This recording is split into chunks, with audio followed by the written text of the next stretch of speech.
Let's talk spiritual warfare. So, the light wants me to love myself, wants me to see the bigger picture, and to trust that everything is leading towards positive and optimistic outcomes and the best possible outcomes. The light wants me to love myself. The dark wants me to hate and question myself. The dark wants me to self-sabotage, to self-destruct, to do actions thinking or believing that it's bad for me, and then compiling onto this negative spiral that I've just done something bad and staying in this bad energy of like guilt tripping myself. The dark wants me to entertain negative thoughts about myself, wants me to fixate on my flaws and make them bigger. The light wants me to look at the light within me, to recognize the love within me. The light wants me to look at myself and say, I love you. Oh my gosh, I'm so grateful to be you in this body, with this face, with this style, with this personality. I love your qualities. I love what makes you you. I love how you are so determined and that you are fiery, and I love that you're big and you have big energy. And I love that you light up the rooms that you walk into, and even when you're walking down the street, the impact that you're making on this world. And the dark, as it is spiritual warfare, the dark wants the opposite of that. The dark, essentially, and the dark also wants us to fear the dark. And I'm not talking about the dark divine feminine. I'm just thinking of it.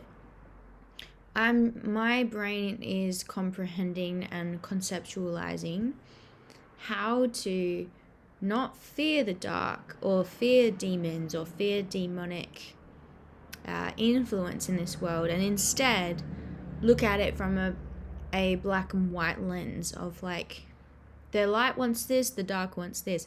And the best way that I can think of it is like, because I have OCD, I like to, my brain is it's highly perceptive, but almost to the point where if I hear one piece of new information, I try to apply it to every literal possibility that it could be, and I try and fit it into what I believe, or like change my entire belief system around this new piece of information. I don't know if that is OCD, but it's just how my brain works. And so I heard this guy online talking about demons and how the demonic realm feeds off of our negative energy and feeds off of our self-destructive energy, etc., like fury and lust and all these things, right? But it's kind of annoying to me because I've been through this before, of like having this paranoia about demons, about like, you know, my thoughts not being my own, and this paranoia of like, oh, every suggestion is out to get me, or like, you know, the world's out to get me, or that I have to be on my guard, that I'm not safe, right? This is kind of the spiral I've been down when it's come to spiritual warfare and my spiritual journey. It's something that, yeah, I guess I've turned a blind eye to, because I've had to, I guess, deny that reality, if it even is a reality, because it's something that my threat system will latch onto.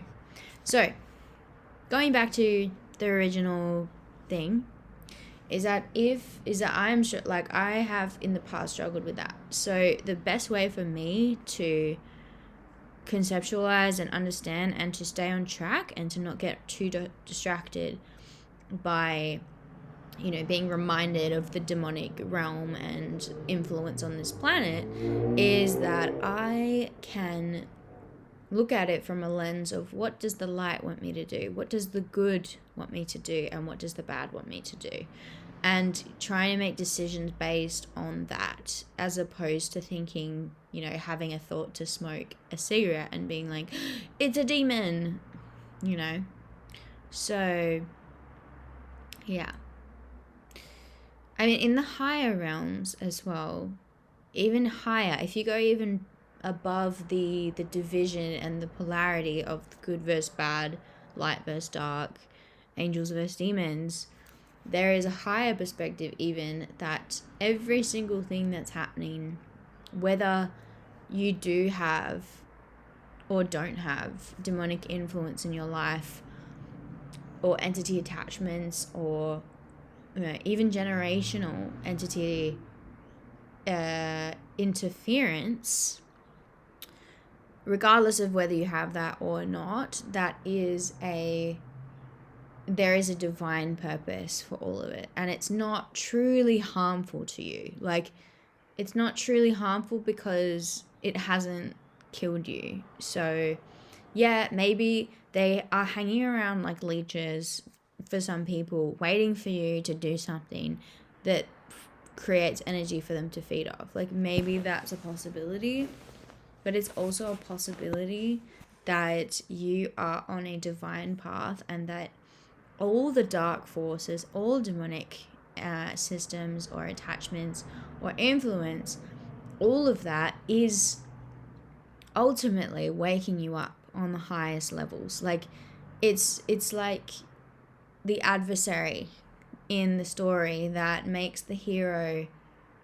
It's like the hardship that makes you, breaks you and makes you, breaks you down, and like gives you that opportunity to build you up. So you can kind of be like, look at it like, oh, thank you. Thank you to the demonic realm for showing me who I am, for pushing me to and encouraging me to do bad things, because only I can stand up and encourage myself to do the hard things. Only I can feed the light within me and choose what's best for me, because there are always going to be influences around you telling you what to do that it's not best for you. Like, you know you, and you know what's good for you. Deep down, your intuition, your inner voice tells you what's the best thing, and for you specifically. And it's not up to anyone else, including demons, to tell you what to do. It's up to you what you think and what you decide, and the perspective that you choose. Like recently, right? Recently, I have decided to. I've just been prompted to take leadership over my mind again, and so I've started to notice a lot of commentary in my mind and negative thoughts about things that has no merit to it. Like, a lot of negative thoughts about future things, about people, about what people think of me, about how much I hate this thing or love this thing. And what I've really come to realize is that there's a lot of this commentary that's not actually real.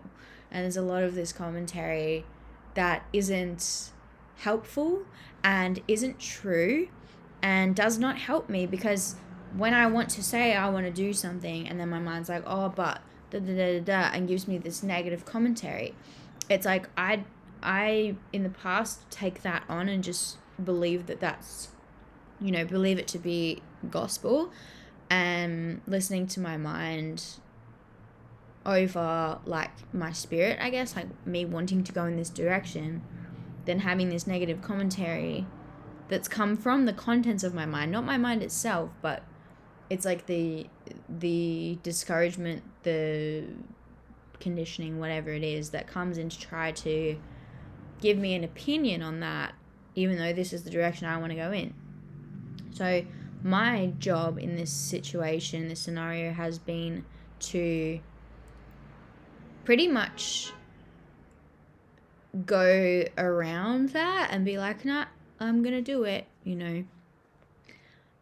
So yeah, I don't know. It's a dance between listening to intuition and then also like hearing the opinions and the thoughts and the feelings about something, and then doing it anyway. Like, if it's what you want to do, and then your mind's like, no, but yeah, or like, you know, all of these reasons why you shouldn't do it, or like why it might be a bad thing, or why you should avoid it. Generally, like in my experience, I have been like kind of just ignoring this stuff and just doing things anyway. And yeah, it's been really working well. It's been working well. It is really hard sometimes. It's really hard sometimes to look, to like even notice yourself as separate from the mind. Like for me, sometimes I just forget, and sometimes it's like dissociative amnesia where it's like feels too hard to deal with, because it's just that constant chatter. And when you become aware of it, it's like almost more exhausting, because you're starting to realize how much you've been on autopilot, and then you start to become conscious and you're like, oh, like there is so much that I have just let, like I've been not even in charge of my own vessel. Like my spirit has not been in charge of my vessel. It's been my mind's contents this whole time, telling me what to do, telling me what to avoid, telling me what I like, telling me what I want to do, when actually it's not really what I want to do. And when I listen to it, a lot of the time it leads to outcomes that are not good, that are not helpful, that don't help me.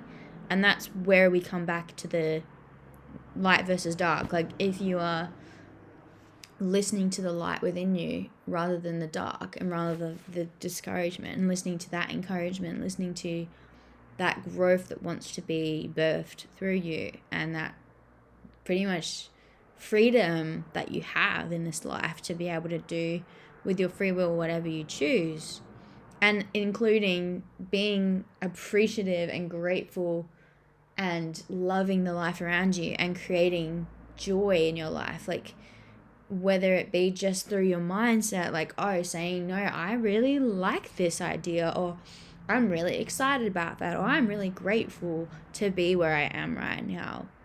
I'm grateful to have my body. I'm grateful for this, or, you know, I'm looking forward to that. That's going to be exciting. And looking at the positives and really like beefing up the light, like just feeding into that light is just going to keep, it's just going to keep accumulating, and it's going to become easier. But when you're on the precipice of like, when you're kind of leaning towards the light, but is like, it's kind of still a slippery slope, like you could still quite easily slip back down into the dark, like that is when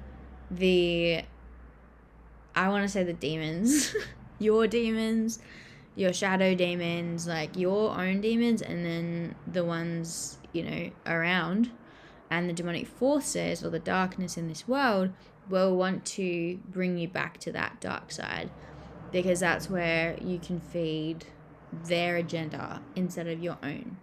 So this is a really important thing to learn, is like, what voice are you listening to? Like where is the voice in your head coming from? And is it telling you to do something that's going to help you? Or is it helping you to avoid something that you don't want to deal with, that's actually wants to be dealt with? Because if so, you know, it's good to question these things. It's good to question your mind, question your beliefs, question the thoughts that you're having about things, rather than just accepting them and eating them as truth. Because thoughts are around us, right? Thoughts are all around us, and you're just picking up on them, right? But what you choose to do in your mind, what you choose to do is up to you, regardless of what, like there's all this information around you, but what you decide to do with all that information and what's your path forward is your choice. You have the power, you have the consciousness to choose, and that is the whole point of free will, you know. And there are bigger things at play, like there are, as it is a spiritual warfare, there is so much going on that we can't even conceive as human beings, and yet we still have the control over our own consciousness. We still get to decide what we want to do. We still get to decide who we want to be, what voices that we listen to, like what we want to create in this world. And you know what really reminds me of this? Something that I watched yesterday, The Neverending Story. I didn't realize how deep this story actually is. Like, I had no idea it was so deep because I watched it when I was a kid. But essentially, there was this nothing that was taking over the Fantasia, which was the fantasy world of humanity. And the nothing was representing the lack of imagination in the human realm. So there was like this, people were just not imagining things anymore. And there was like, there's no land of fantasy anymore. Like, it was like the creativity was being taken over by the nothing, which pretty much is like represents human emptiness, of us not having access to our creativity and our light and our like our fantasy, imagination. And it's imagination. It's also showing that imagination is not escapism as much as it is creation of reality, and that our interconnectedness with our fantasy, with our ability to experience imagination and creativity and dreams and dreaming, daydreaming, and stuff like that. Like, it's fantasy is important. And yeah, so I think it's just really beautiful. Like, being a human, we get to choose, we get to fantasize, we get to dream worlds into reality because we are that powerful. And if you do find yourself coming across stuff like this, if you are spiritually aware, you have a lot more power than probably you believe, and that your mind lets you believe.